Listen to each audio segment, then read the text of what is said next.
మిత్రులారా, ఇది Maharashtra border ending దగ్గర అండి.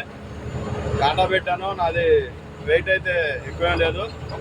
కాటా పెట్టిన తర్వాత ఆ స్లిప్ తీసుకెళ్ళి లోపలికి వెళ్ళి అడిగితే ముద్ర వేసాడు. ఆ స్లిప్ కూడా చూపిస్తాను. ముద్ర వేస్తే ఎంట్రీ 500 ఇమ్మంటున్నాడు. నేను వీడియో తీస్తాను, అడ్మిషన్ అందరిని కూడా పిలుస్తాను. ఐడెంటిటీ అనేది చూపించాను, అడ్మిషన్ పేరు చెప్పాను. ముద్ర వేసి అమౌంట్ అనేది అడగకుండా పంపించేశాడు. మళ్ళీ నా వెనకాల బండి వచ్చిన అతను 500 రూపాయలు ఇచ్చాడండి.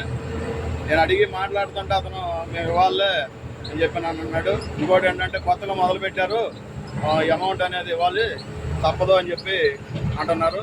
దయచేసి ఎక్కడ కూడా ఏ రూపాయి కూడా లేదండి, ఖర్చు లేదు. ఎంపీ బార్డర్, మహారాష్ట్ర బార్డర్ అన్నీ ఎత్తేసారు. దయచేసి ఎవరు కూడా ఎటువంటి రూపాయి కూడా ఇవ్వమాకండి.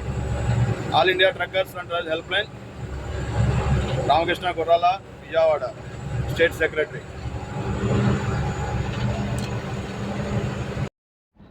మరొక విషయం ఏంటంటే మిత్రులారా, అయితే నేను లోపలికి వెళ్ళాను. అక్కడ వీడియో తీస్తుంటే అతను ఒప్పుకోలేదు.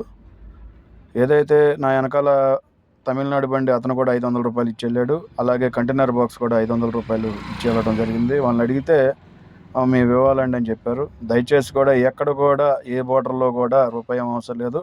కాకపోతే కాటా చీటికి మాత్రం అమౌంట్ ఫాస్ట్యాగ్లోనే కట్ అవుతుంది. అది అందరూ గమనించండి. అలాగే కొత్తగా డబ్బులు తీసుకోవడం అనేది మొదలుపెట్టారు అని చెప్తున్నారు. అది కరెక్ట్ కాదు.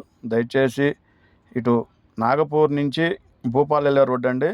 నాగపూర్ నుంచి 35-40 కిలోమీటర్లు వస్తుంది ఈ బార్డరు. దయచేసి అందరూ గమనించగలరు, ప్రతి ఒక్కరు కూడా.